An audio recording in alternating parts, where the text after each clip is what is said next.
Pour finir cette semaine en beauté, nous allons vendredi aujourd'hui travailler le renforcement des muscles obliques en position couchée.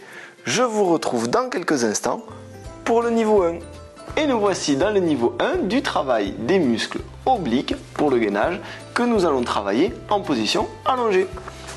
Vous vous mettez sur le dos, genou plié, vous venez amener l'épaule droite vers le genou gauche. Inutile de décoller complètement comme ceci, ça met beaucoup trop de stress au niveau des abdominaux. Vous venez juste décoller jusqu'à ce que l'épaule se décolle, vous maintenez la position 1 ou 2 secondes, vous redescendez et vous faites pareil de l'autre côté. Vous gardez les bras au niveau du ventre ou le long du corps, mais veillez à ne pas utiliser ceci pour vous aider à vous lever. Vous faites comme d'habitude de 15 à 30 répétitions. Si c'est trop facile, je vous retrouve dans le niveau 2. Nous sommes maintenant au niveau 2. L'exercice du niveau 1 était trop facile pour vous. Donc, même position que pour le niveau 1, sauf qu'au lieu d'avoir les bras le long du corps, vous allez venir les poser au niveau de la tête. Et vous répétez le même exercice. Vous maintenez de 2 à 5 secondes, vous reposez et vous faites de l'autre côté. Afin de vous aider à faire l'exercice, pensez à bien initier le mouvement avec le regard. Vous venez chercher à regarder dans la diagonale de votre droite pour faire travailler oblique qui vous amène vers la droite. Et vous allez regarder vers la gauche pour les obliques qui amènent à gauche.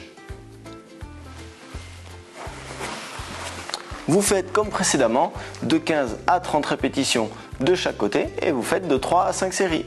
Si c'est trop facile, on se retrouve dans quelques instants pour le niveau 3. Nous sommes maintenant dans le niveau 3 du gainage des obliques. Donc, même position que pour les 2 niveaux précédents, sauf que vous allez venir mettre les bras au-dessus de la tête et vous réalisez le même exercice que précédemment. Vous maintenez toujours de 3 à 5 secondes et vous faites de 15 à 30 répétitions. Si c'est trop facile, plusieurs options. Soit vous pouvez prendre un poids dans les mains ou alors vous maintenez la position pendant 15 secondes et vous faites une cinquantaine de répétitions de chaque côté. Je vous laisse faire ces exercices et je vous retrouve dans quelques instants pour la conclusion. Cette vidéo est maintenant terminée. Nous avons vu, grâce à ce gainage, une partie de la dissociation des ceintures, c'est-à-dire arriver à mobiliser la ceinture scapulaire sans bouger la ceinture pelvienne. C'est quelque chose qui est extrêmement important et chez les personnes qui ont des problèmes de dos ou des douleurs au niveau du dos, cet effet monobloc où tout tourne en même temps peut engendrer des douleurs supplémentaires.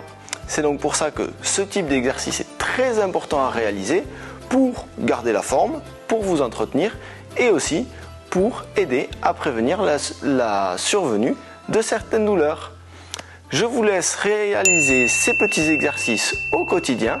Je vous souhaite un bon week-end et à la semaine prochaine.